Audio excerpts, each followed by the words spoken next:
Baik, ahibati billah, ikhwan wal akhwat, hadirin dimuliakan Allah Subhanahu wa taala. Kita melanjutkan kepada kalimat sambutan yang berikutnya ya, tapi insyaallah akan disampaikan oleh Ahuna Al-Fadil, Ketua Yayasan Bisa Nurul Haramain, yang dalam kesempatan mubarak kali ini akan disampaikan oleh Al-Ustaz Martawandaya hafizahullah taala. Kepada beliau falyatafadhal mashkur.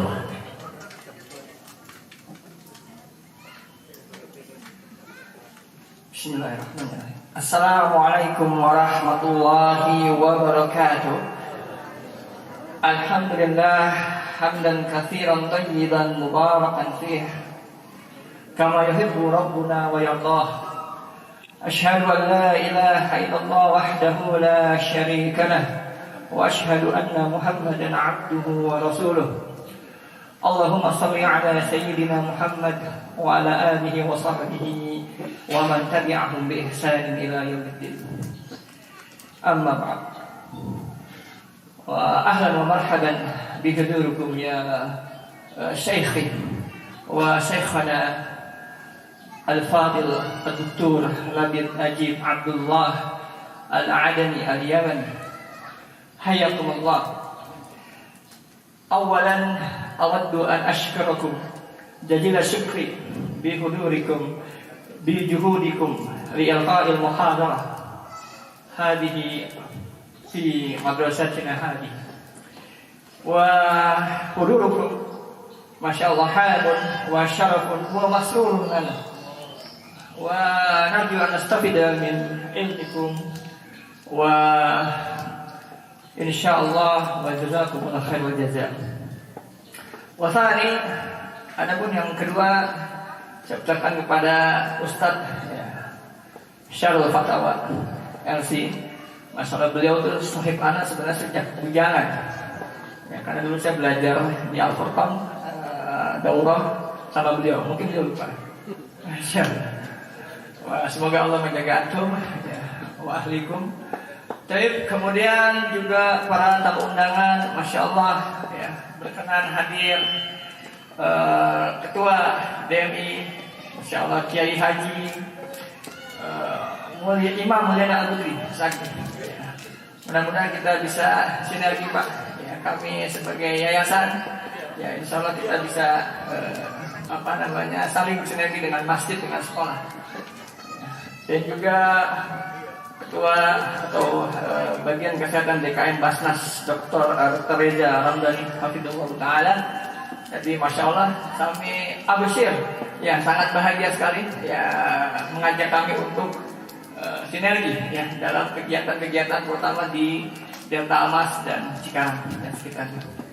Ya masya Allah sebuah kebahagiaan bagi kami dan kehadiran para tamu undangan juga Pak Yadi ya, satu konsultan hukum dari Abisa, dan jazakumullah khair kepada para panitia ya, Pak Medin, lalu kepala sekolah, seluruh panitia yang masya Allah dengan waktu yang singkat Pak. Jadi ini kita ngadakan mungkin kurang lebih 3 minggu ya, baru kami persiapan perizinan ya, yang cukup lumayan alhamdulillah kita bisa dapatkan ya. Dan ini tentunya tidak lain karena semangat guru-guru kami yang insya Allah mencintai ilmu ya, sehingga semangat dalam panitia ya, baik dari panitia keseluruhan, baik dari Sahara, kemudian juga Ustadz Abu Hilya dan lain-lain. Saya ucapkan jazakumullah khairul jazaa ya, semoga menjadi amal senantiasa, menjadi amal ibadah antum semua. Baik, kami selaku lembaga pendidikan punya tanggung jawab ya, punya tanggung jawab terhadap problematika yang memang marak dan menjadi keluhan semua ya. Jadi kalau Kiai Mulyana ya, antum mengeluhkan tentang cucu ya sama, hampir bahkan anak saya sendiri pun sama ya, bahkan anak-anak kita di rumah punya problematika yang sama. Ya, maka tentunya judul ini yang kita ambil yang mendidik anak di zaman gadget ya, karena kami selaku lembaga pendidikan punya tanggung jawab ikut berkontribusi dan tanggung jawab terhadap anak-anak didik kami dan anak-anak kaum muslimin pada umumnya ya. Nah, oleh karenanya mudah-mudahan ya bahwasannya Islam sebenarnya memiliki solusi. Ya, itu yang menjadi poin kami. Ya, karena yang membahas tentang ini banyak, sisi fisiologis, sisi kedokteran, ya, sisi dalam pendidikan. Ya, tapi kita ingin hadirkan dari sisi Islam. Ya, dan alhamdulillah yang kita datangkan, alhamdulillah guru saya pribadi bahkan. Beliau adalah Dr. Syekh Labib Najib yang berasal dari Yaman, hafizallahu taala. Ya, mungkin itu sambutan singkat saya. Mudah-mudahan bermanfaat. Ya, nafa'allahu bikum. Sallallahu ala Syekh Muhammad wa alihi wasallam. Baik, ahibatillah jemaah yang dimuliakan Allah Subhanahu wa taala. Alhamdulillah kita sampai pada acara inti yang menjadi faidah utama dari Tabligh Akbar TISA Islamic School dengan mengangkat tema mendidik anak di zaman gadget ya. Ini nasihat yang sangat berharga bagi kita selaku para orang tua dan praktisi pendidikan yang insya Allah tadi sudah Anda sampaikan ya. Narasumber kita kali ini yakni Fadilatul Syekh Dr. Labib Najib ya, Al-Yamani hafizahullah, yang di tengah-tengah kegiatan akademik dan dakwah beliau ya. Dan insya Allah untuk memandu materi inti faidah kita yang akan kita ambil dari Al-Syekh ya, Fadilatul Syekh, kita akan dipandu oleh moderator Al-Ustaz Al-Fadil yakni Ustaz Syahrul Fatwa LC hafizahullah ta'ala, yang insyaallah ya masyhur tidak asing lagi di tengah-tengah kaum muslimin di Cikarang ini ya. Dan maka untuk mengambil faidah yang sempurna dari materi inti kita Tabligh Akbar kali ini, mendidik anak di zaman gadget, untuk memandunya Ana serahkan ya alurnya kepada Al-Ustaz Al-Fadil Syahrul Fatwa LC hafizahullah, falyatafaddal mashkuran ma'juran. Assalamualaikum warahmatullahi ta'ala wabarakatuh. Bismillahirrahmanirrahim. Alhamdulillahi rabbil alamin. والصلاة والسلام الأتمان الأكملان على سيد المرسلين سيدنا محمد وعلى آله وأصحابه الطيبين الطاهرين. أما بعد، فأسأل الله سبحانه وتعالى أن يمن علينا بالعلم النافع والعمل الصالح، وأن يفقهنا في الدين، وأن يفتح لنا فتوح العارفين، وأن يرزقنا الإخلاص في الأقوال والأعمال. اللهم آمين. Bismillahirrahmanirrahim. Assalamualaikum warahmatullahi wabarakatuh. Setelah beliau membuka ceramahnya dengan pembukaan pujian kepada Allah Subhanahu wa taala, kemudian juga bersalawat kepada Nabi kita Nabi Muhammad sallallahu alaihi wasallam, beliau berdoa agar kita semuanya diberikan ilmu yang bermanfaat, diberikan kemampuan untuk beramal saleh, dan juga diberikan kebaikan-kebaikan yang banyak dari Allah Subhanahu wa taala. Ashkurullah subhanahu wa ta'ala alladhi jama'ani bikum fi hadha as-sabah al-mubarak fi hadha al-makan fi hadha as-sarh al-ilmi, kama ashkuru man qama ala tansiqi hadha al-liqa' wal-i'dad lahu فردا وأخص منهم الأستاذ الفاضل الأستاذ ثيبي، وكذلك أشكر الضيوف الكرام فردا واحدا، وأشكر الحضور جميعا من الأساتذة وكذلك من الأخوات. لكم جميعا مني جزيل الشكر، وأسأل الله سبحانه وتعالى أن يجمعنا في جنته. اللهم آمين. Pertama-tama saya ucapkan syukur kepada Allah Subhanahu wa taala yang telah mengumpulkan saya dengan seluruh para hadirin yang telah hadir di tempat ini, di sekolah ini, di madrasah ini. Kemudian juga saya bersyukur kepada Allah, terima kasih kepada seluruh panitia yang telah menyelenggarakan acara ini dengan baik. Dan tidak lupa kami berterima kasih kepada para hadirin yang bersedia datang mengikuti acara Tabligh Akbar ini. Tidak lupa pula para asatidzah, para alim ulama, para kiai yang telah hadir. Aku memohon kepada Allah, semoga perkumpulan ini perkumpulan yang baik, dan semoga kita semua dikumpulkan oleh Allah di dalam surganya. أيها الإخوة الفضلاء، كلامنا في هذا اللقاء سيكون حول مشكلة كل أب وأم رزقه الله سبحانه وتعالى بالأولاد يعاني منها، وهي مشكلة تربية الأولاد في عصر التكنولوجيا. Pembahasan pembicaraan yang akan kita bicarakan di kesempatan kali ini adalah sebuah permasalahan yang dialami oleh kita semua.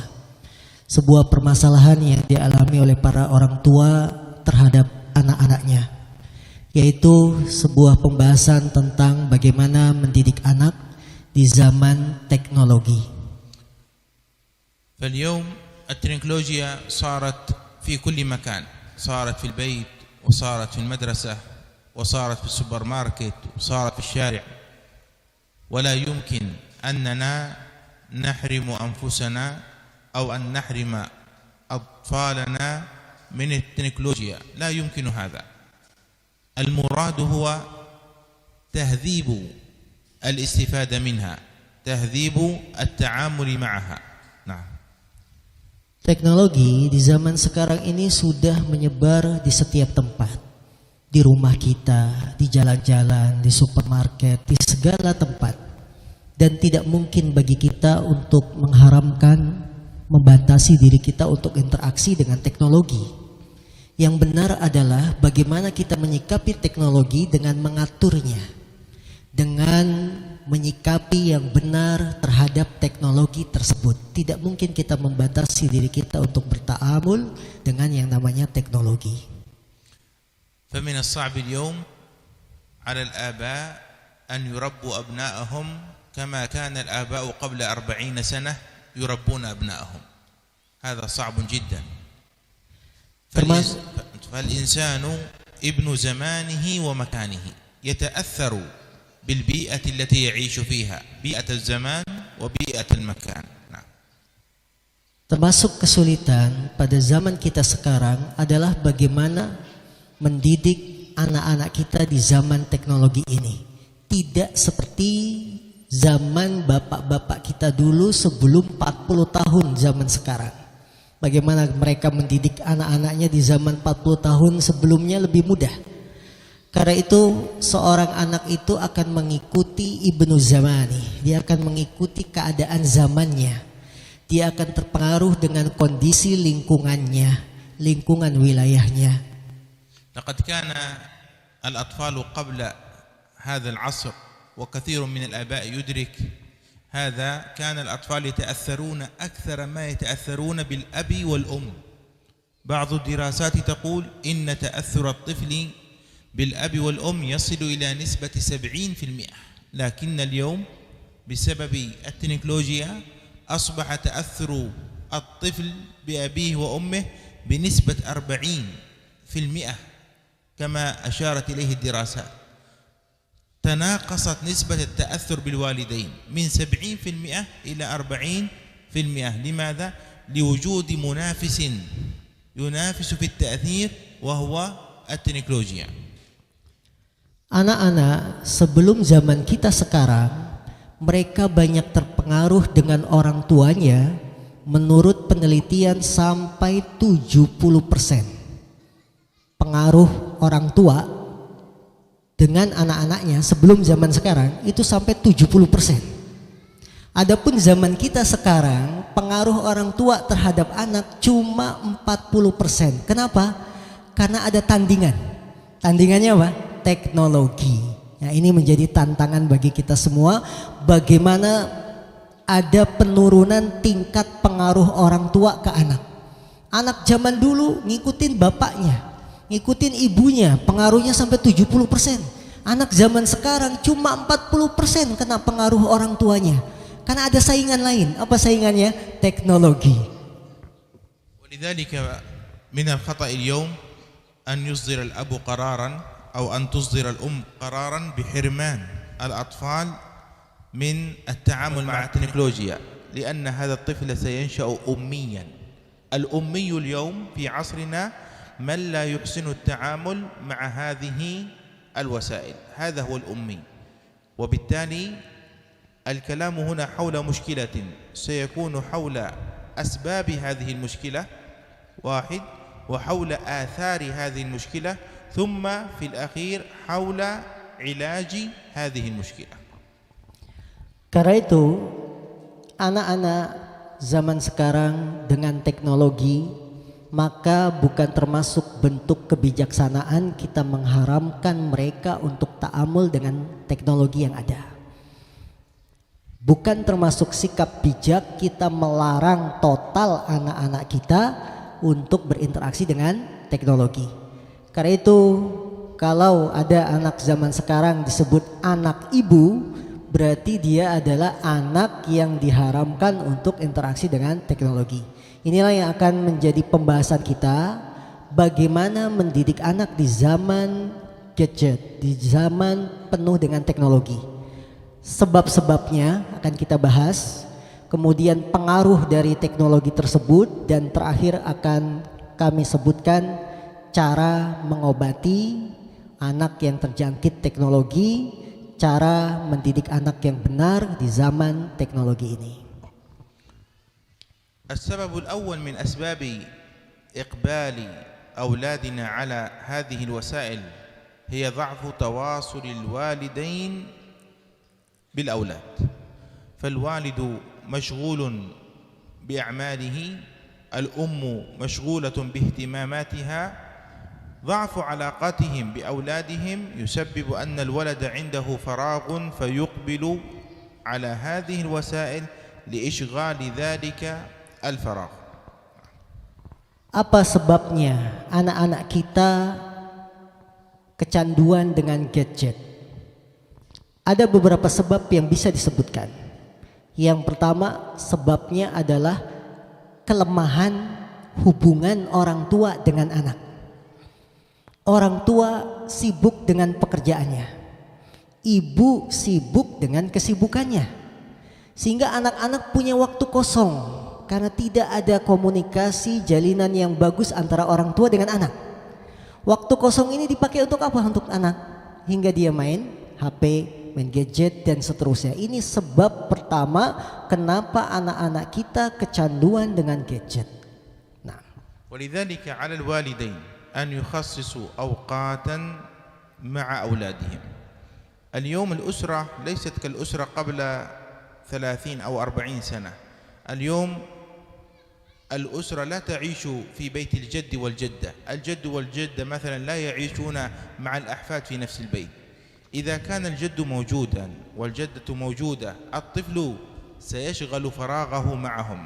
إذن الطفل لا يجد متنفسا، لا يجد من يتواصل معه، لا والده، لا أمه، لا جده، لا جدته.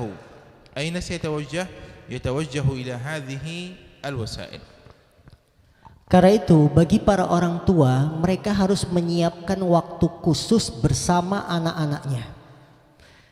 Kehidupan kita tidak seperti kehidupan zaman dulu. Kalau zaman dulu nenek-nenek kita, kakek-kakek kita kadang kumpul satu rumah. Ketika orang tuanya sibuk, anak kita bisa dididik bersama kakek neneknya. Namun zaman sekarang para kakek, para nenek tidak bersama kita. Ketika orang tua tidak punya waktu khusus kepada anaknya, kemana anak ini mencari waktu kosongnya? Mengisi waktu kosongnya untuk apa? Tidak ada lain kecuali mereka akan lari memegang gadget. Kecuali mereka akan menuju pada teknologi-teknologi yang berkembang. Karena itulah para orang tua hendaknya mengkhususkan waktu khusus bersama membersamai anak. ثم يأتي أمر آخر وهو أن الأب أو الأم عندما يقدم النصيحة لأولاده لا تكثر استعمال هذه الأجهزة، والولد يرى والده في معظم أوقاته وهو ينظر فيها، يقلب من وسيلة إلى وسيلة، والبنت ترى أمها تقضي ساعات النهار كلها وهي تنظر في هذا الجوال. إذن لن يستجيب أولادك لك. إذا قلت لولدك افعل ما أقوله لك لا يستجيب، لكن إذا قلت له افعل ما أفعله أنا يستجيب. القدوة تكون بالأفعال وليس بالأقوال. Kemudian perkara lain yang perlu diperhatikan bagi para orang tua. Ketika orang tua menasehati anak, mendidik anak, mengarahkan mereka, maka janganlah para orang tua ketika menasehati sambil melihat HP atau sambil main gadget. Karena anak itu akan melihat perilaku orang tuanya. Anak akan melihat apa yang dilakukan oleh bapak ibunya. Kalau bapak ibunya sepanjang hari megang HP, kemudian kita larang anak main HP, tentu tidak bijak. Ya. Karena itulah pentingnya qudwah, suri teladan. Orang tua akan menjadi teladan dengan perbuatannya, bukan dengan ucapannya. Al-qudwah bil af'al, la bil aqwal. Teladan itu dilihat oleh anak dengan perbuatan, bukan dengan perkataan.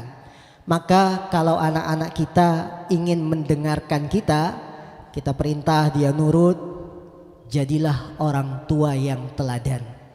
Orang tua yang tidak hanya nyuruh tapi sambil main HP, tapi orang tua yang menasihati, lakukan sebagaimana engkau melihat aku lakukan. Seperti itu.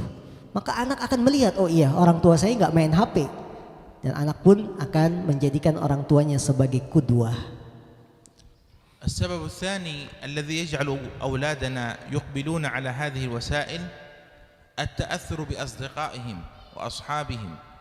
عندما يأتي طفلك من المدرسة تقول له ماذا حدث عندك في المدرسة؟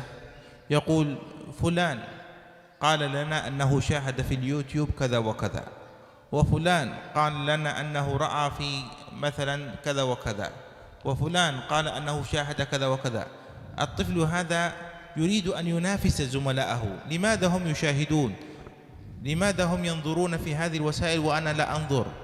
ربما إذا سألت ولدك وهو ينجح في المدرسة ماذا تريد هدية، ولا زال في الصف الثاني أو الثالث في الابتدائية، ماذا تريد هدية؟ يقول أريد جوال. لأن ذهنه هنا من أين؟ لأن زميلي هذا أبوه اشترى له جوال، زميلي هذا أبوه اشترى له تاب، لماذا لا تشتري لي؟ ربما هم أفقر منا لكن هم عندهم جوال وتاب، نحن ما عندنا جوال وتاب. إذن هو يريد أن يكمل نقصا يشعر به. فالعلاج حينئذ سيذكر العلاج لا يكون في مشكلتك فقط في بيتك بل أيضا في جيرانك وأصحاب أولادك. Sebab kedua, mengapa anak-anak kecanduan teknologi seperti gadget dan lain-lain adalah pengaruh teman-teman mereka, teman-teman anak-anak kita. Anak-anak kita berteman dengan tetangganya, berteman dengan temannya di sekolah. Misalnya anak kita pulang sekolah, kita tanya kepada anak, apa yang terjadi tadi di sekolah? Tentunya anak kita akan cerita, teman saya punya HP, tadi melihat di YouTube ini dan itu. Teman saya punya HP, melihat dan lain-lain. Maka si anak akan ada perasaan iri, ingin punya HP seperti temannya. Jangan heran kalau si anak menagih ketika lulus atau ketika naik kelas berhasil ujian, dia minta hadiahnya apa kira-kira? Minta hadiahnya jawal, HP. Ya, ini jelas bahwa muskilah masalah gadget tidak datang dari keluarga kita sendiri, dari lingkungan sekolah, lingkungan masyarakat. Maka ini harus kita hadapi, bagaimana pengaruh teman juga setidaknya memiliki pengaruh yang kuat sehingga anak-anak kita kecanduan dengan HP. ولذلك كان قبل سنوات إذا تسأل الطفل ماذا تريد هدية يقول أريد نزهة إلى الحديقة، أريد أن تأخذني إلى المسبح. الآن ماذا تريد هدية؟ أريد جوال. إذن هذا الجوال يحدث نفسه ربما في منامه كل يوم كل ليلة يرى في المنام متى سيحصل عليه. إذن هذا صار هاجسا يزعجه متى سيحصل على الجوال، لأنه يريد أن ينطلق إلى عالم آخر هو العالم الافتراضي. نعم. Beberapa tahun yang lalu, anak-anak kita kalau kita tanya, kamu mau hadiah apa? Pasti mereka akan menjawab, saya ingin hadiahnya jalan-jalan, tamasya. Coba kalau sekarang kita tanya anak-anak kita, kamu mau hadiah apa? Jawabannya pasti apa? Jawal, HP. Nah karena itulah ini ada perbedaan besar anak zaman sekarang dengan anak zaman dahulu. Sehingga anak-anak zaman sekarang keinginannya kapan dia punya HP, bahkan bisa terbawa dalam tidurnya. Dia kapan punya HP, kapan dia berpindah ke dunia lain, yaitu dunia HP. Ya, ini juga permasalahan yang harus kita tanggapi, bahwa anak-anak zaman sekarang mereka terpengaruh dengan teman-teman sehingga punya keinginan besar bisa punya HP. بعض الأطفال تعلق بهذه الأجهزة لأنه يحصل فيها على معلومات سريعة. إذا يريد معلومات عن أمر ما عن طريقة ما، خاصة بالنسبة للبنات إذا كانت بدأت في عمر 7 أو 8 تريد أن تعرف كيف تتعلم الطبخ، كيف تتعلم الخياطة، تنطلق إلى اليوتيوب تنظر كيف هذا وكيف هذا، تتعلق بهذا. لماذا؟ لأنها تريد أن تقول لأمها، تريد أن تقول لأبيها أنا أصبحت كبيرة أعرف كيف أصنع هذا. من أين تعلمت؟ يوتيوب موجود، رأيت في اليوتيوب كذا وكذا، تعلمت كيف تخيط الثوب، كيف تعلمت؟ في اليوتيوب موجود. إذن هي تريد أن تظهر لأبيها لأمها لأقاربها لجيرانها أنني أصبحت كبيرة وصرت أعرف هذه الأشياء. من أين تعلمت؟ لم تعلمها أمها، لم يعلمها أبوها، جدتها، خالتها، لا، وإنما تتعلم من هذه الوسائل. إذن هو يريد أن يظهر نفسه أمام الآخرين بأنه أصبح كبيرا. Di antara keinginan anak-anak pengen punya HP karena HP itu bisa memunculkan informasi secara cepat. Misalnya anak-anak usia 7 tahun, 8 tahun. Bagaimana cara memasak? Mereka tinggal buka apa? YouTube. Bagaimana pengen melihat cara bikin ini, bikin itu, mereka akan cepat membuka YouTube. Sehingga nanti mereka akan berkata kepada orang tuanya, "Bapak, Ibu, saya udah bisa masak." "Loh, kamu belajar dari mana masak?" "Dari YouTube." Jadi mereka ingin menunjukkan bahwa mereka itu sudah besar, sudah pantas diberikan HP. Ya, mereka ingin menunjukkan pada orang tua, pada tetangga, pada teman, saya ini sudah besar. Sehingga saya berhak bisa mendapatkan HP. Ya, ini cara-cara anak. Kenapa mereka ingin punya HP? Karena ingin mendapatkan informasi-informasi secara cepat. Sehingga dengan demikian mereka ingin menunjukkan dirinya, saya itu sudah besar loh. Jadi saya berhak dapat HP. والسبب الرابع Sebab salis. السادس ما شاء الله. السبب السادس بارك الله الثالث. السبب الثالث بارك الله فيكم أنه في هذه الفترة عندما انتشر وباء كورونا في كثير من البلاد جاء التعليم عن بعد، التعليم أونلاين، وبالتالي هذا عزز علاقة الطفل بهذه الوسائل. أصبح الطفل كأنها جزء من حياته، لا يكاد أن يمر عليه يوم إلا وهو يريد أن يشاهد هذه الأجهزة، يشاهد ما في هذه الأجهزة. إذن وباء كورونا عزز وقوى علاقة الطفل بهذه الأجهزة، مما يجعلنا نفكر كثيرا كيف نحل هذه المشكلة. Sebab ketiga, kecanduan anak-anak terhadap gadget adalah musibah yang kita alami bersama, yaitu adanya virus corona. Dengan pembelajaran dengan sistem online, pembelajaran dengan sistem jarak jauh, menyebabkan anak-anak kita semakin kuat, semakin dekat dengan yang namanya gadget. Sehingga anak-anak semakin ingin mengetahui apa itu HP, apa itu tablet dan seterusnya.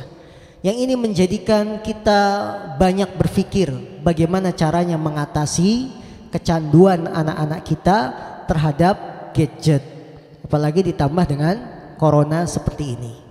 Inna hadhihi al-mushkilah tusabbibu atharan sayyi'atan silbiyatan lit-tifl. Awwalu tilka al-athar wal-dhawahir أن الطفل يصبح عصبيا متوترا قلقا يحب العنف. ولذلك الأطفال قديما كان الواحد منهم في سن 7 6 8 ربما ينام في اليوم 6 ساعات، ربما ينام في اليوم 10 ساعات. هذا قبل وجود هذه الوسائل. اليوم الطفل بالكاد ينام 7 ساعات. لماذا؟ لأن يشعر بتوتر، يشعر بقلق. أصبح الطفل عنيفا ليس كما كان في السابق. كل هذا تأثير سيء سلبي من هذه الوسائل.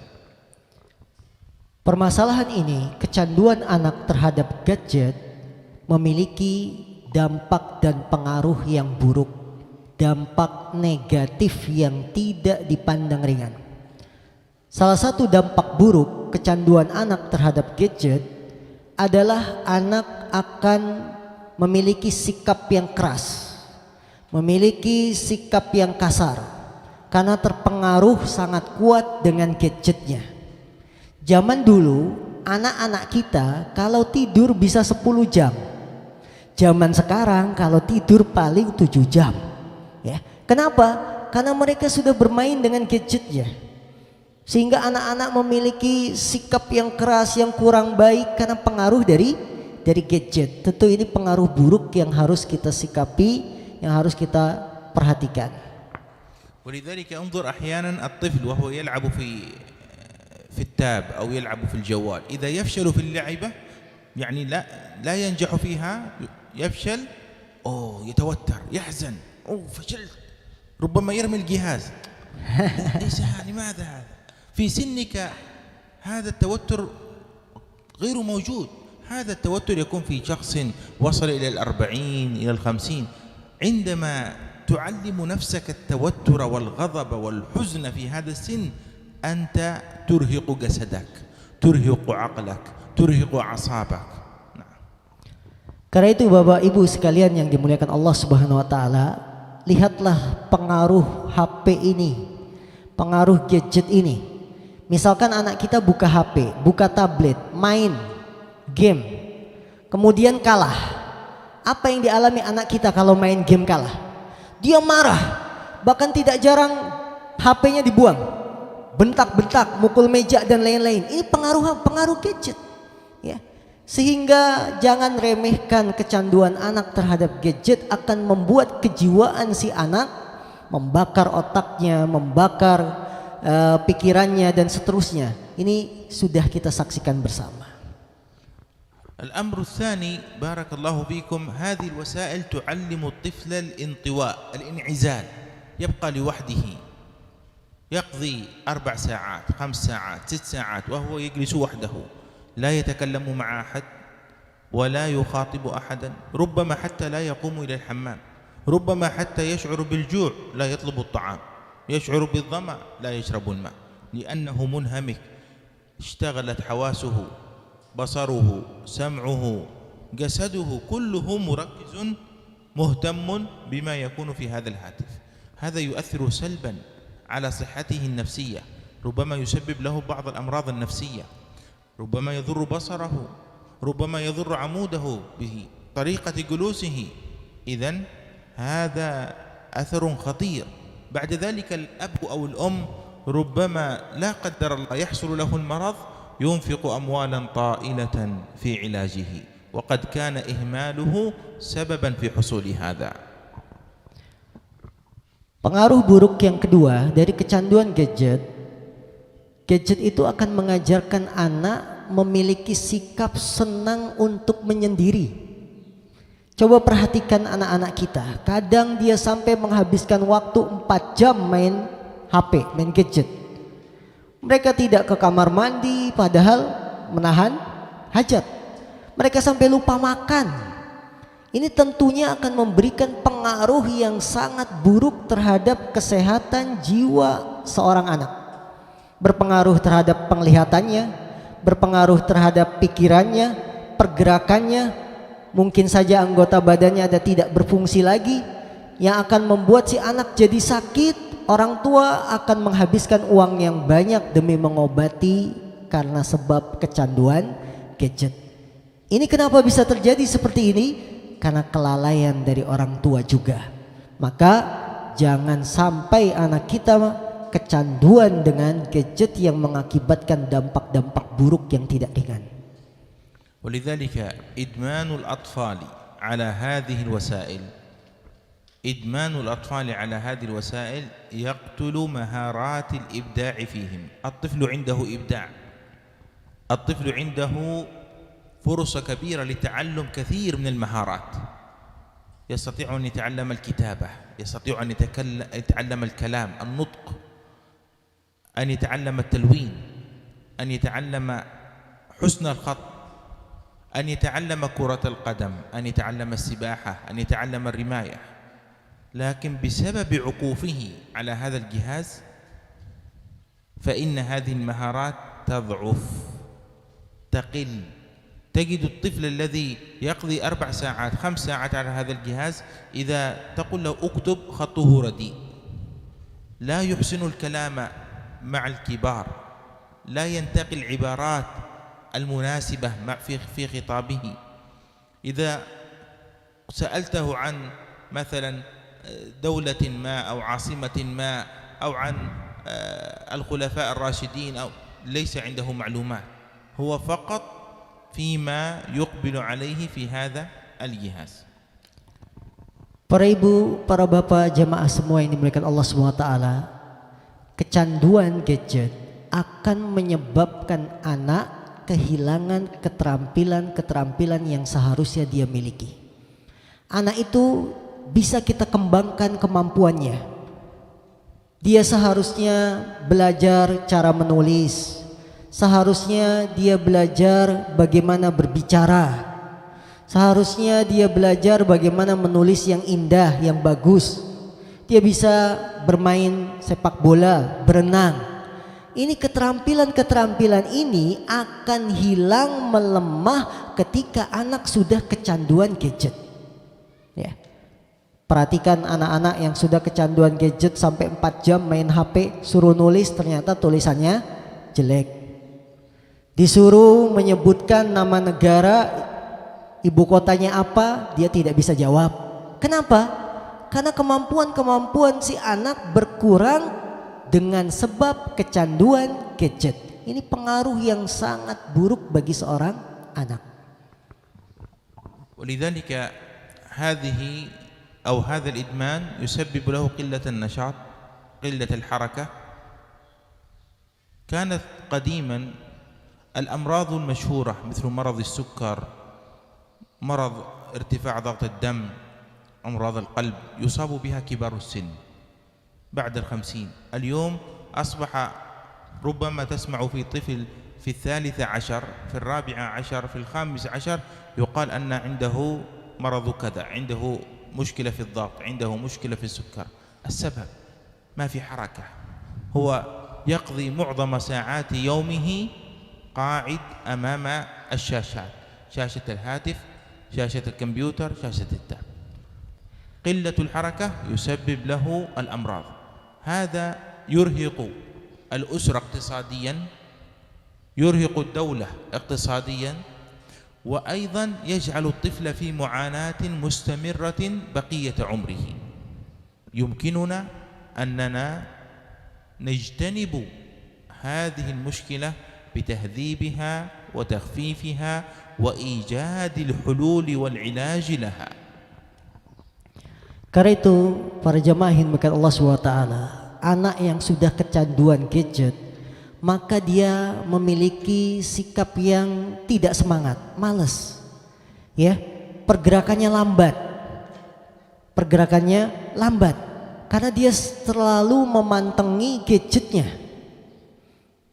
Para jamaah, penyakit seperti gula, darah tinggi zaman dulu itu dialami oleh siapa? Oleh orang-orang yang sudah berumur. Jadi zaman dulu yang kena penyakit gula, darah tinggi itu orang-orang yang sudah sepuh, sudah berumur. Tapi zaman kita sekarang didapati anak umur 13 tahun, 14 tahun dia punya penyakit ini. Kena gula, kena kolesterol, ya. Kenapa? Karena kurang gerak. Qillatul harakah, kurangnya gerak menyebabkan yusabbibul amrad, menyebabkan anak-anak kita sakit. Sehingga menjadi permasalahan lain. Anak akan selalu mengeluhkan penyakitnya sepanjang umur karena dia sudah merasakan dampak dari gadget ini yang tidak baik. Dia selalu ngeliat, diam di depan HP, depan tablet, depan komputer dan seterusnya. Maka saudaraku yang dimaksud Allah SWT, anak yang sudah kecanduan gadget akan menyebabkan pergerakannya lambat, kurang gerak, sehingga akan membawa penyakit-penyakit yang tidak ringan.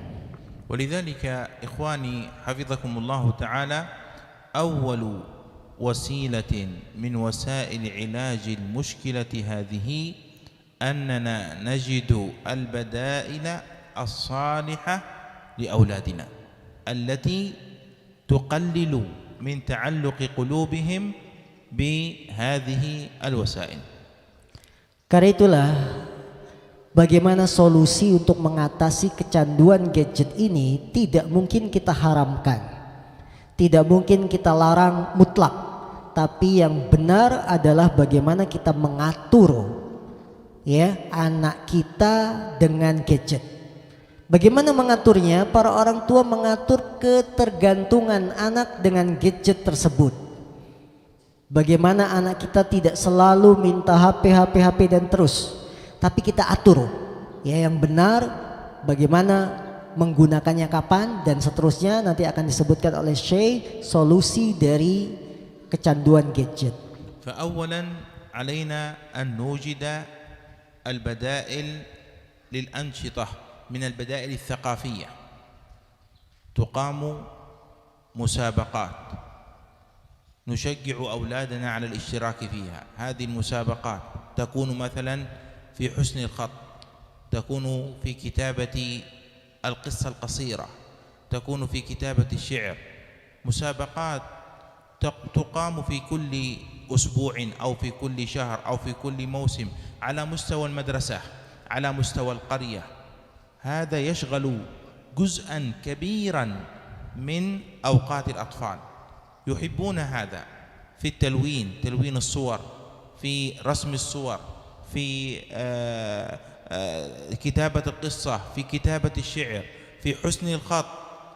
الأشياء الثقافية هذه لها تأثير كبير في حياة الطفل، وأيضا تقوي إبداعه. يمكن أن هذه الهواية اليوم هواية، لكن في المستقبل يكون شاعرا، يكون قاصا، يكتب قصة تنفع الناس، يكون إعلاميا.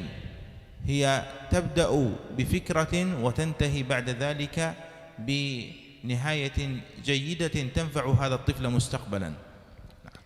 Solusi yang pertama untuk mengatasi permasalahan gadget pada anak-anak adalah kita sebagai orang tua wajib mencari ganti yang bisa mengurangi keterikatan anak terhadap gadget.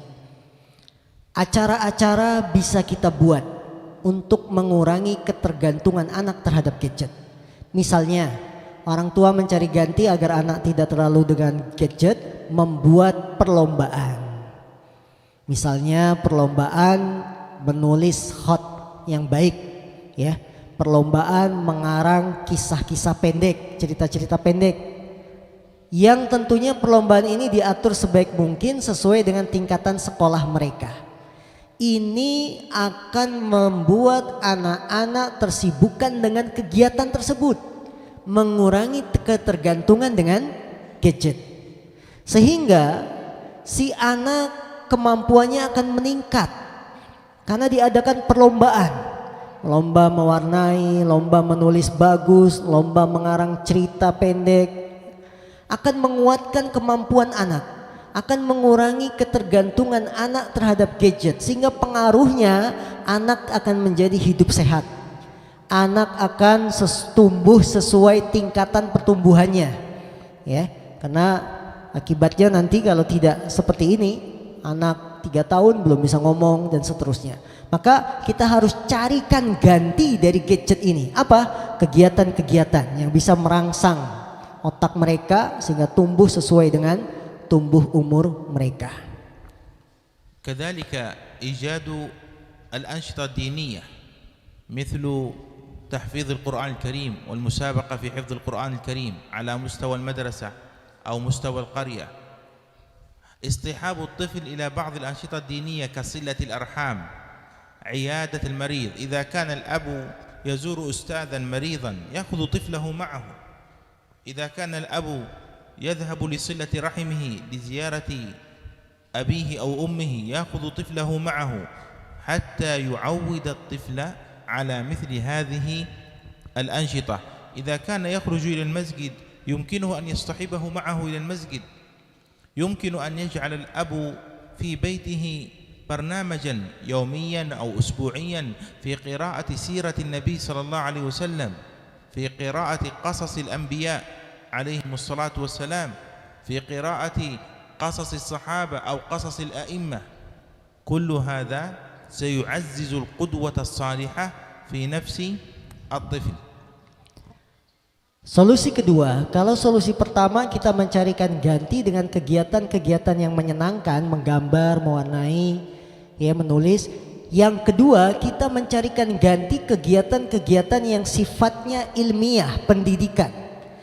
Kita adakan di rumah perlombaan menghafal Quran, ya, perlombaan menghafal Quran, menghafal surat-surat pendek, atau juga bisa kita ajak anak-anak kita untuk silaturahim kepada saudara, kepada orang tua, atau kita ajak anak-anak kita menjenguk orang-orang yang sakit.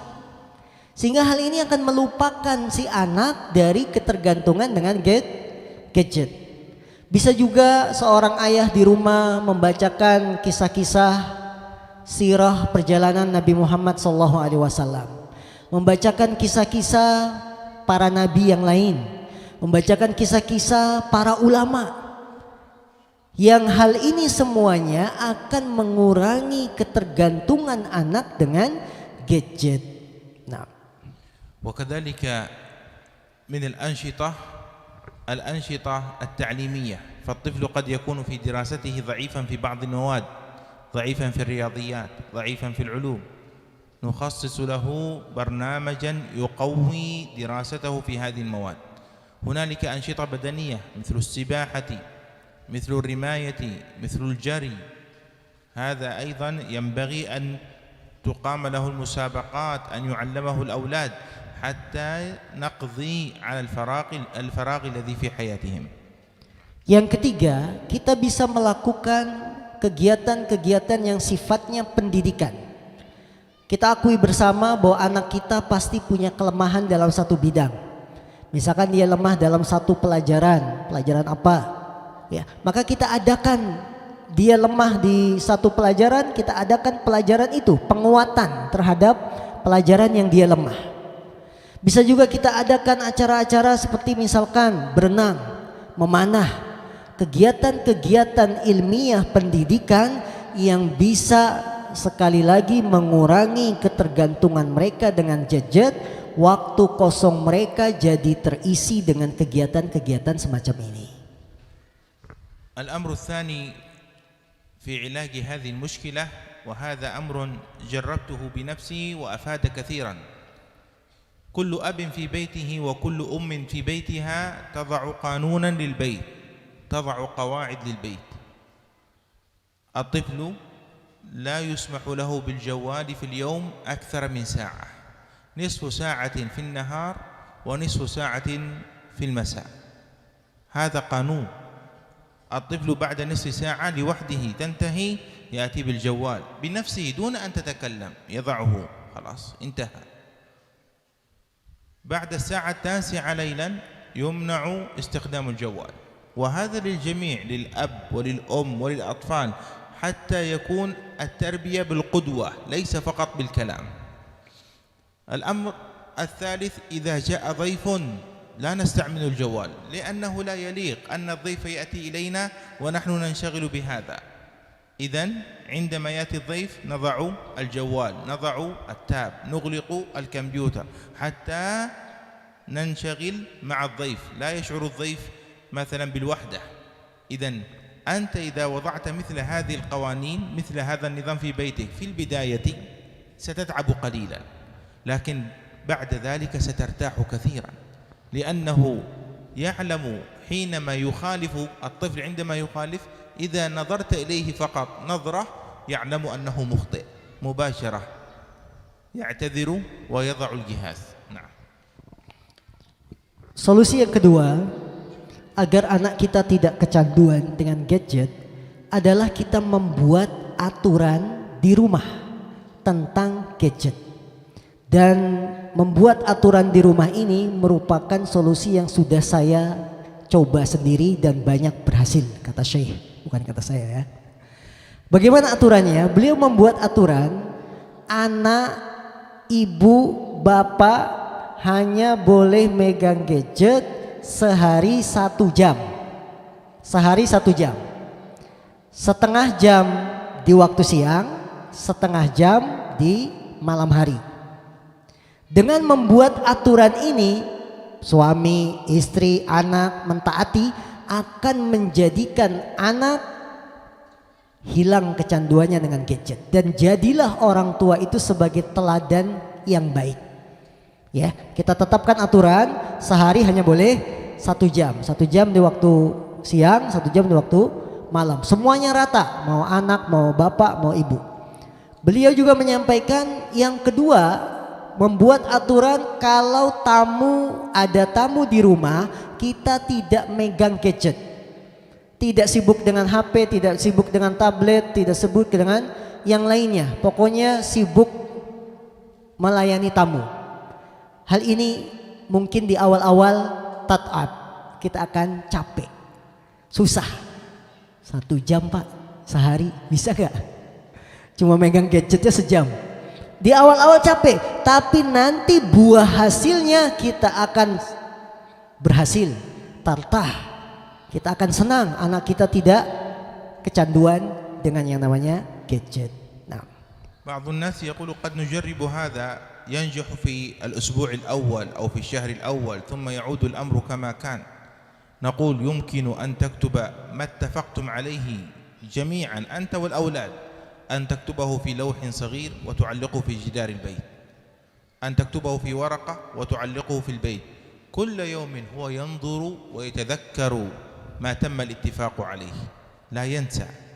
إذا أخل بالمتفق عليه، إذا أخل به يمكن أن تعاقبه، لكن بوسيلة هادئة. تعاقبه ليس بضربه، تعاقبه بحرمانه شيئا مما يحب. مثلا هو يحب النزهة، إذا ما في نزهة، لماذا؟ لأنك تخل بالنظام.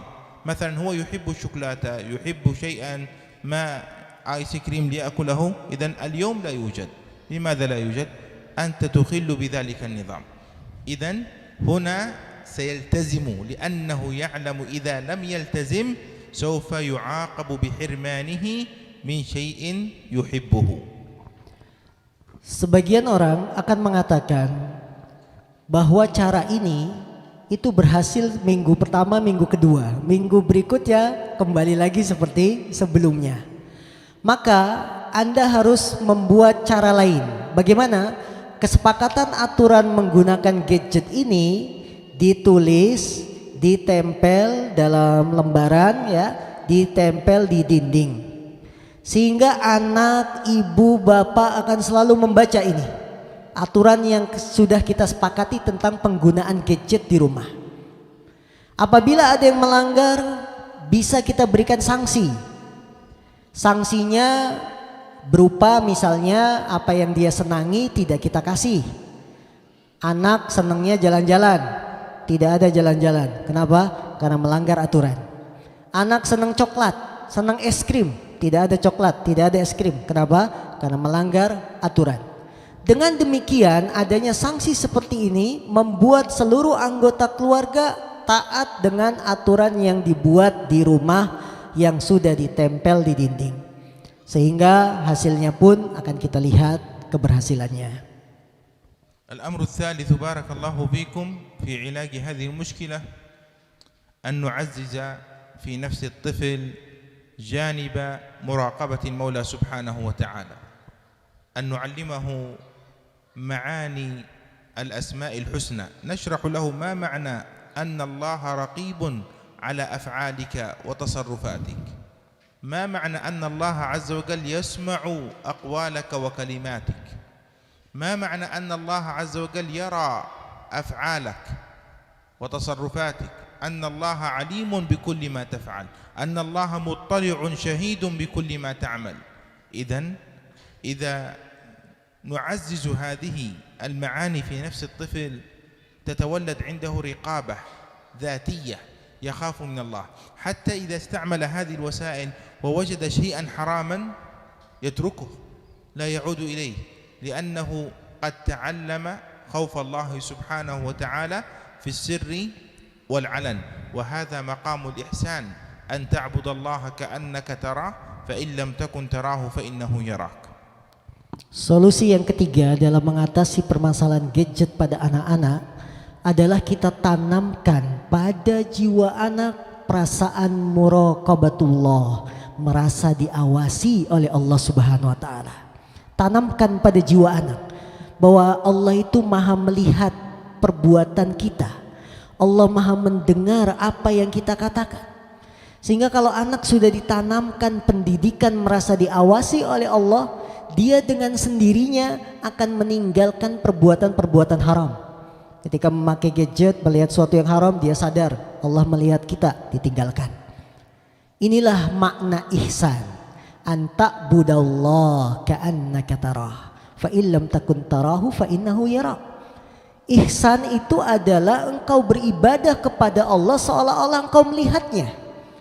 Apabila engkau tidak melihatnya, maka Allah itu melihatmu. Jadi penting bagi para orang tua menanamkan pada jiwa anak perasaan muraqabatullah, selalu diawasi oleh Allah. Segala kegiatan pergerakan kita Allah maha melihat, Allah maha mendengar. Dengan penanaman seperti ini pada jiwa anak, anak dengan sendirinya akan menahan dirinya melihat hal-hal yang tidak baik.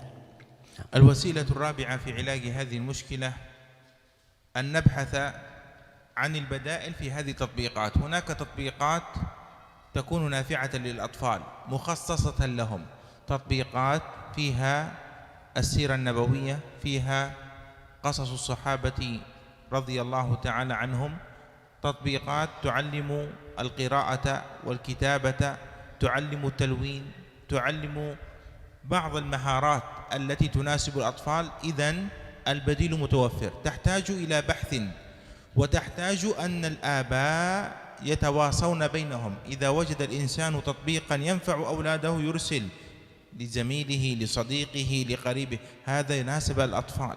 إذن الحمد لله أن هنالك تطبيقات نافعة تقوي مهارات الطفل. يمكن أننا نراقب أطفالنا عند استعمالهم هذا الجهاز. ماذا تنظر؟ إلى ماذا تنظر؟ انظر إلى التطبيق الفلاني، هذا جيد. انظر إلى القصة الفلانية، هذا جيد. يمكن أن تستمع إلى الحلقات التي فيها سيرة النبي صلى الله عليه وسلم، هذا جيد. أما هذا وهذا وهذا فإنه يضرك. إذن نستفيد أيضا من التكنولوجيا النافعة. Solusi keempat dalam mengatasi permasalahan gadget untuk anak, kita mencari kegiatan-kegiatan ganti yang lebih baik dari sisi praktek. Artinya apa?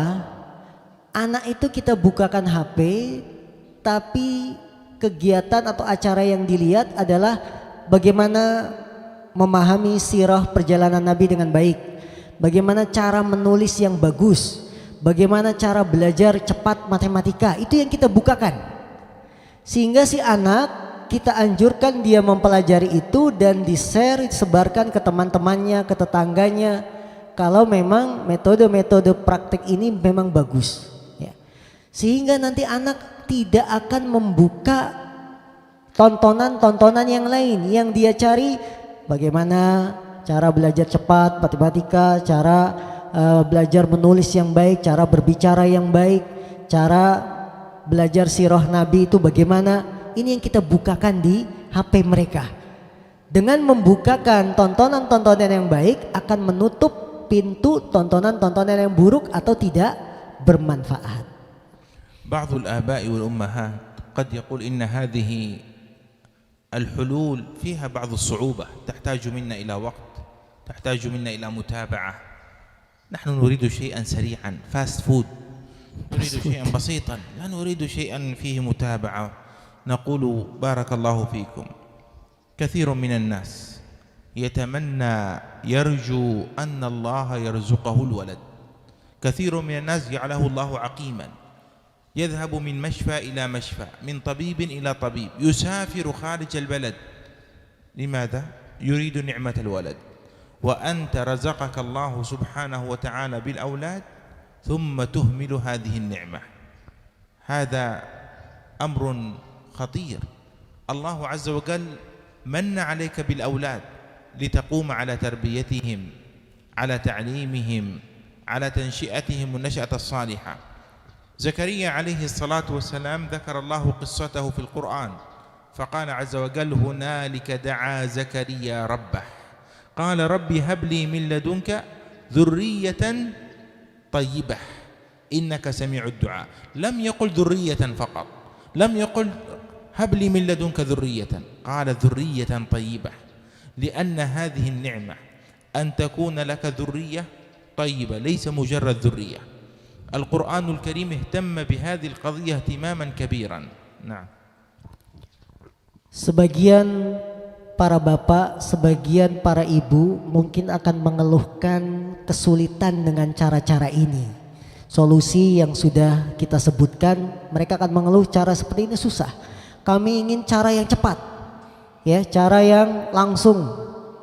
Maka ketahuilah kaum muslimin yang dimuliakan Allah, dahulu kita sebelum punya anak sampai bela-belain mencari anak, berobat ke sana sini, datang ke satu dokter, ke dokter yang lain, demi apa?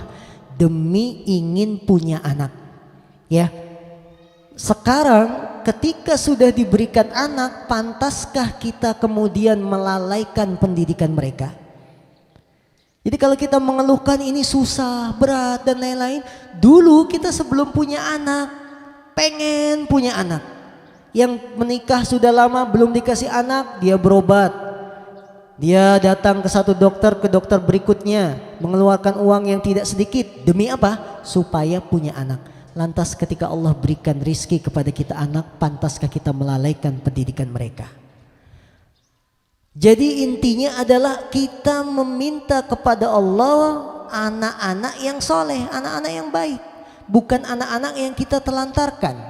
Allah menyebutkan tentang kisah Nabi Zakaria. Hunalika da'a Zakaria rabbah Rabbi habli dzurriyyatan thayyibah.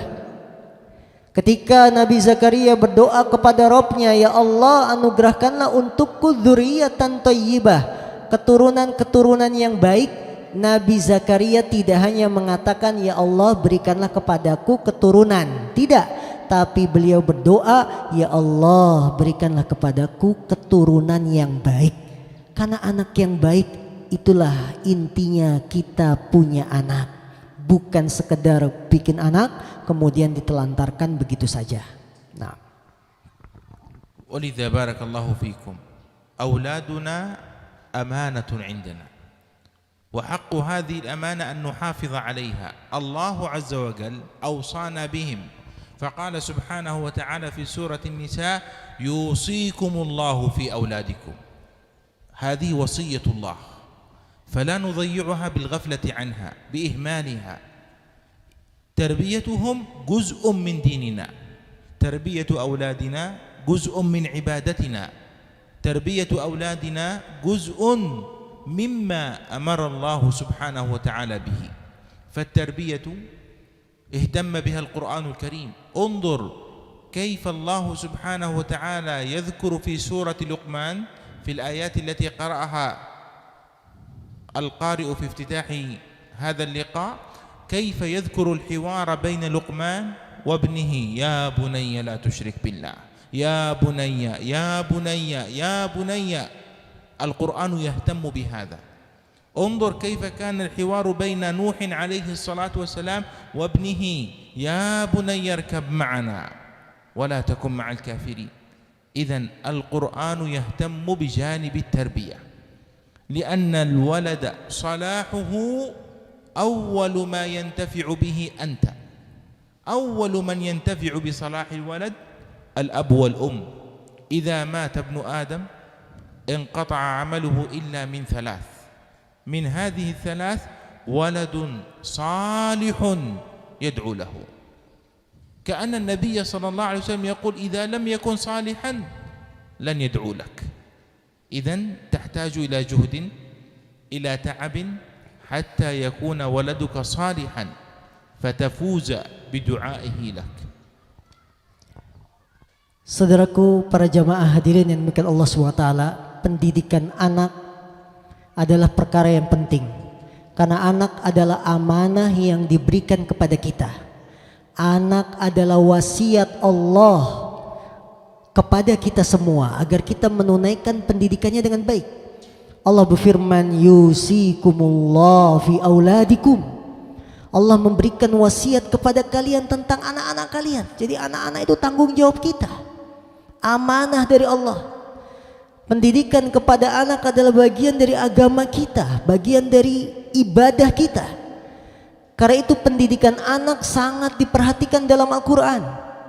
Di dalam surat Luqman yang tadi dibacakan oleh adik kita di saat pembukaan, bagaimana perhatikan percakapan antara Luqman dengan anaknya. Ya bunayya la tusyrik billah, wahai anakku janganlah engkau berbuat syirik kepada Allah. Ya bunayya, dan seterusnya. Perhatikan di dalam Al-Quran percakapan antara Nabi Nuh dengan anaknya. Ya bunayya irkam ma'ana, wahai anakku naik bersama kami. Wala takun minal kafirin, jangan kau menjadi orang-orang kafir. Ini berarti Al-Quran memberikan perhatian besar tentang pendidikan anak. Karena Bapak Ibu, kebaikan anak yang pertama kali akan mengambil manfaatnya adalah para orang tua. Bapak-bapaknya, ibu-ibunya, itu yang akan mengambil kebaikan yang pertama kali jika anak kita baik. Perhatikan sabda Nabi SAW, idza mata ibnu Adam in qata'a bihi amaluhu illa min salas. Apabila anak Adam meninggal dunia, maka terputus semua amalannya kecuali tiga. Apa yang Nabi sebutkan di antara tiga ini? Waladun soleh yad'ulah, anak soleh yang mendoakan orang tuanya. Seolah-olah Nabi ingin mengatakan anak yang tidak soleh tidak mendoakan orang tua. Maka manfaat anak baik yang pertama kali ngambil manfaat itu siapa? Orang tua, bapak-bapak kita.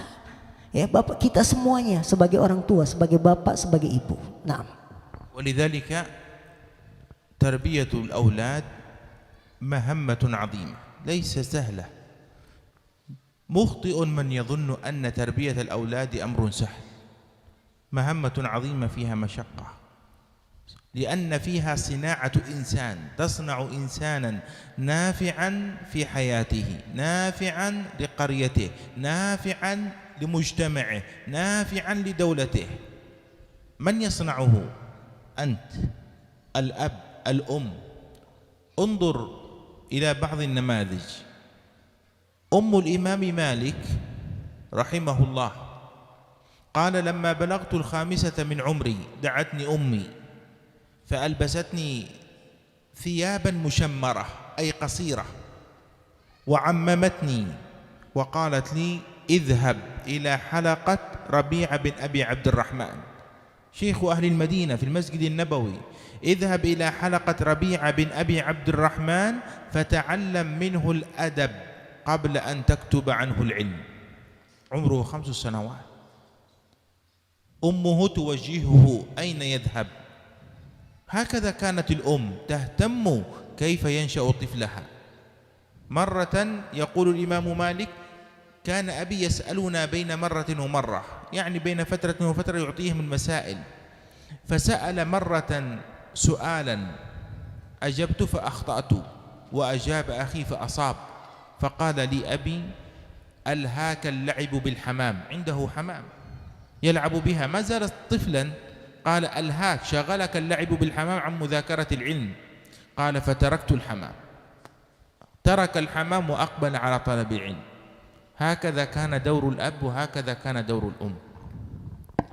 Kita sebutkan beberapa contoh pentingnya pendidikan terhadap anak. Contoh dari para ulama bahwa orang tua memiliki peranan penting dalam mendidik anak. Contoh yang pertama adalah Imam Malik. Kita kenal siapa Imam Malik. Satu ketika Imam Malik masih kecil, ya, saat-saat belajar, ibunya memakaikannya, menyiapkan baju untuk Imam Malik. Dipakaikan imamah itu sorban, ya, agar Imam Malik belajar kepada ulama saat itu di Madinah, Rabi'ah bin Abi Abdurrahman. Ibunya berpesan kepada Imam Malik, belajarlah kamu tentang adab sebelum kamu belajar ilmu. Pelajari dari Rabi'ah tentang adab sebelum kamu menulis tentang ilmu. Ini menunjukkan bagaimana seorang ibu punya peranan dalam mendidik anak, ya, mengarahkan anak untuk belajar supaya mereka menjadi anak-anak yang baik, anak-anak soleh. Suatu ketika Imam Malik juga pernah bercerita, kami sedang bersama bapak kami. Kemudian bapak kami menanyakan kepada kami tentang satu permasalahan. Saya menjawab tapi salah. Saudara saya, ya, saudara kandungnya menjawab benar. Maka bapaknya bilang, kamu sudah disibukkan dengan burung merpati. Karena Imam Malik ini senang main burung merpati. Kamu sudah sibuk ngurusin burung merpatimu, jadi lupa belajar. Sejak saat itu, kata Imam Malik, aku meninggalkan main-main burung merpati dan semangat untuk menuntut ilmu. Bagaimana peranan seorang bapak dalam mendidik anak? Al-Imam Syafi'i rahimahullah ولد يتيما ولد في غزة في فلسطين رحلت به أمه وعمره 2 سنين إلى مكة لينشأ في قبيلة قريش لأنه من قريش.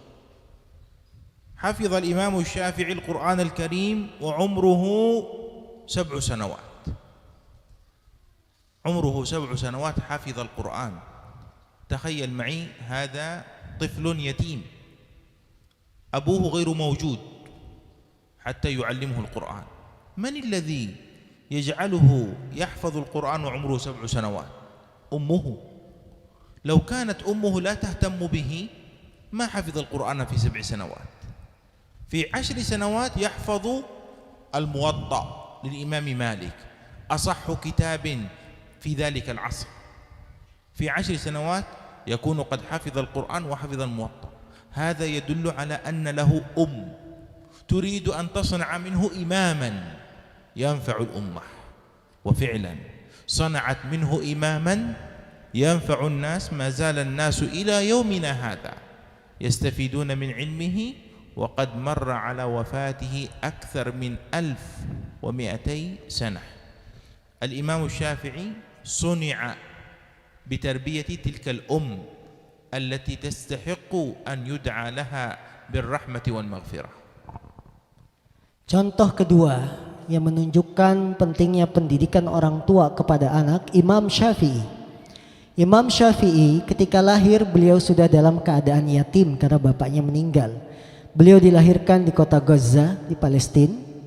Saat usia Imam Syafi'i baru 2 tahun diajak ibunya untuk safar, pergi ke Mekah untuk tinggal di Quraisy, karena memang Imam Syafi'i masih punya garis keturunan suku Quraisy.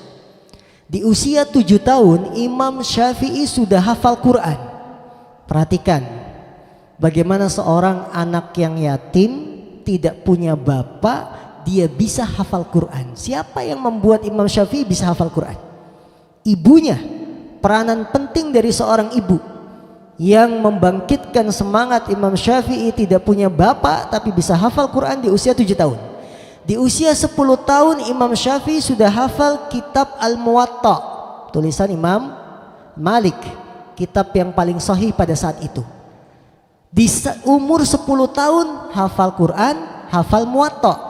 Kira-kira siapa yang membentuk Imam Syafi'i bisa hafal Quran dan kitab Muwatta di usia 10 tahun? ibunya. Maka bagaimana seorang ibu, dia pun memiliki peranan penting dalam mendidik ilmu. Imam Syafi'i dihadirkan menjadi seorang imam yang bermanfaat bagi umat, sehingga layak ibunya Imam Syafi'i kita doakan dengan rahmat, dengan kasih sayang, dengan magfirah, karena begitu jasanya sangat besar terhadap seorang imam besar, Imam Syafi'i. وهذا سفيان الثوري أحد الأئمة في عصر تابع التابعين، كان يطلب العلم وهو فقير. أمه تقول له اذهب فاكتب الحديث وأنا أكفيك بمغزلي، تخيط الثياب، تغزل الثياب وتبيع غزلها وتنفق عليه وهو يطلب العلم. صار إماما بنفقة أمه. كانت أمه تقول له يا بني إذا كتبت 10 أحاديث فانظر هل زاد إيمانك وهل حسنت أخلاقك أم لا. كلما تكتب 10 أحاديث انظر إلى التزكية، انظر إلى أثرها، هل تنتفع بما تتعلم أو لا تنتفع. هكذا كانت أمه رحمها الله. Berikutnya adalah contoh dari Imam Sufyan Ats-Tsauri. Beliau seorang imam yang hidup ya zaman tabi'ut tabi'in, murid dari muridnya sahabat. Di awal pembelajarannya Imam Sufyan Ats-Tsauri, beliau adalah orang yang miskin, gak punya uang untuk belajar. Tapi ibunya memotivasi, idhab ta'allam, pergi kamu belajar. Saya akan membiayai nafkah kebutuhan untuk belajar. Apa yang dilakukan oleh ibunya? Ibunya memiliki pekerjaan. Jadi kalau kain itu istilahnya dilepas tenunannya, apa sebutannya? Nanti hasilnya dijual dan untuk membiayai anaknya sekolah.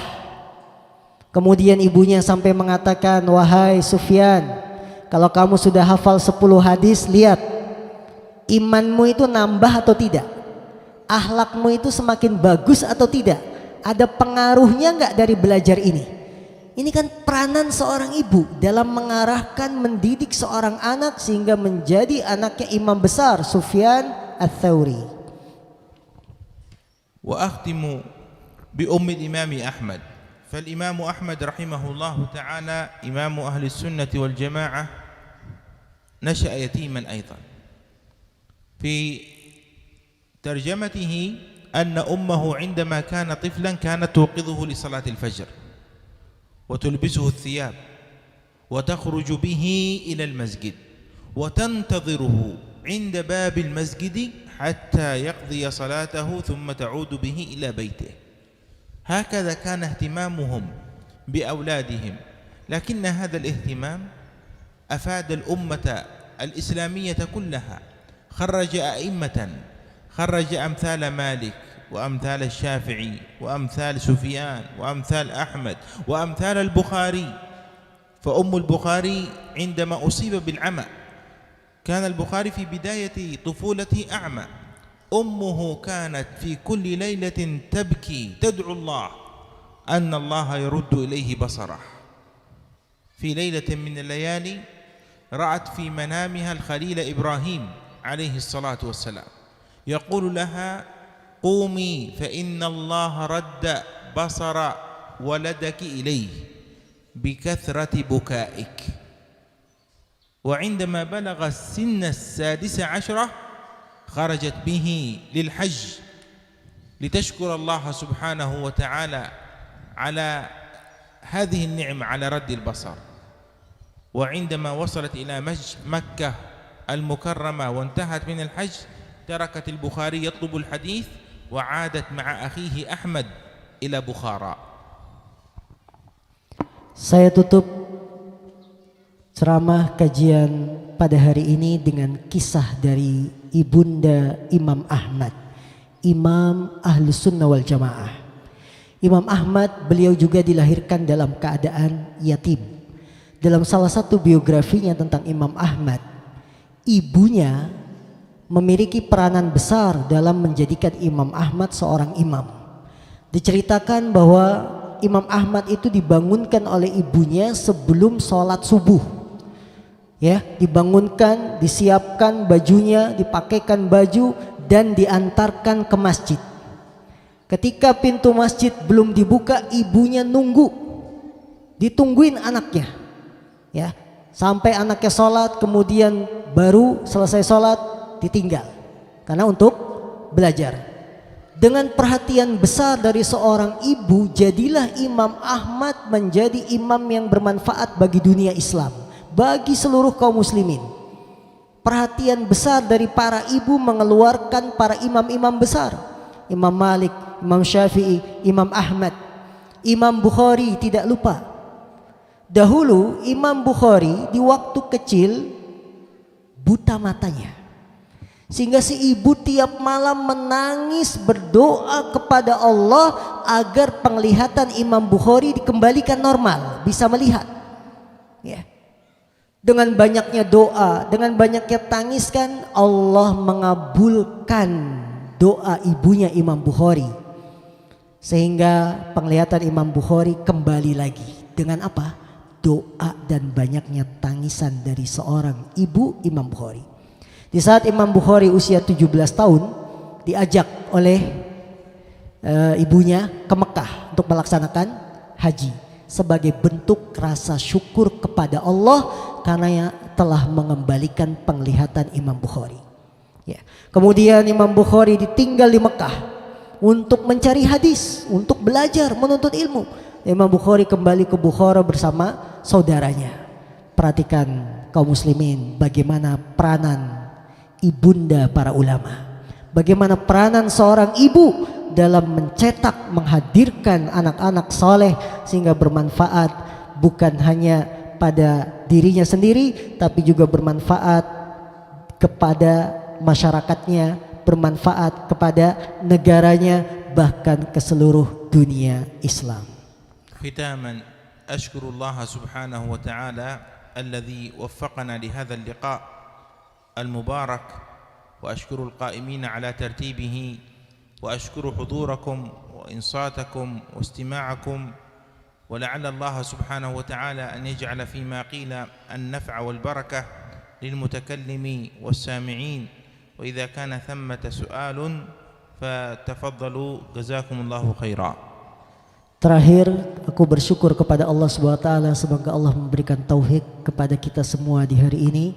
Aku berterima kasih kepada para panitia yang telah mengadakan acara ini, dan juga para hadirin yang bersedia mendengarkan dari apa yang telah disampaikan. Semoga apa yang kita lakukan hari ini membawa keberkahan bagi pembicara, keberkahan juga bagi pendengar seluruhnya. Barakallahu fikum. Wal'an narju al-ikhtam min fadilati syekh fi hadhihi al-fursah al-mubarakah, nafa'allahu fi ulumihi wa rafa'a qadra darajatihi. Barakallahu fikum. Fadhal syekh. اللهم لك الحمد أنت رب السماوات والأرض، ولك الحمد أنت قيوم السماوات والأرض، ولك الحمد أنت خالق السماوات والأرض. لك الحمد يا الله حتى ترضى، ولك الحمد إذا رضيت، ولك الحمد بعد الرضا. اللهم اغفر ذنوبنا واستر عيوبنا واكشف كروبنا واصلح قلوبنا، واغفر لنا ولآبائنا وأمهاتنا. اللهم اغفر لنا ولآبائنا وأمهاتنا، واغفر لمشائخنا وعلمائنا، واغفر اللهم للمسلمين والمسلمات والمؤمنين والمؤمنات الأحياء منهم والأموات. اللهم ابرم لهذه الأمة أمر رشد يعز فيه أهل طاعتك، ويعافى فيه أهل معصيتك، ويؤمر فيه بالمعروف وينهى فيه عن المنكر. اللهم اصلح هذا البلد واجعله بلدا آمنا مطمئنا وسائر بلاد المسلمين. اللهم اصلح هذا البلد واجعله بلدا آمنا مطمئنا وسائر بلاد المسلمين. اللهم اصلح هذا البلد واجعله بلدا آمنا مطمئنا وسائر بلاد المسلمين. اللهم اغفر لنا ما قدمنا وما أخرنا وما أسررنا وما أعلنا وما أسرفنا وما أنت أعلم به منا. أنت المقدم وأنت المؤخر، لا إله إلا أنت. اللهم إنا ظلمنا أنفسنا ظلما كثيرا ولا يغفر الذنوب إلا أنت، فاغفر لنا مغفرة من عندك وارحمنا إنك أنت الغفور الرحيم. اللهم آت نفوسنا تقواها، زكها أنت خير من زكاها، أنت وليها ومولاها. نسألك اللهم الهدى والتقى والعفاف والغنى. اللهم ارحمنا فوق الأرض وارحمنا تحت الأرض وارحمنا يوم العرض عليك يا رب العالمين. ربنا هب لنا من أزواجنا وذرياتنا قرة أعين واجعلنا للمتقين إماما. ربنا لا تزغ قلوبنا بعد إذ هديتنا وهب لنا من لدنك رحمة إنك أنت الوهاب. ربنا تقبل منا إنك أنت السميع العليم. ربنا آتنا في الدنيا حسنة وفي الآخرة حسنة وقنا عذاب النار. وصل اللهم وسلم وبارك وزد وأكرم سيدنا محمد وعلى آله وصحبه أجمعين والحمد لله رب العالمين.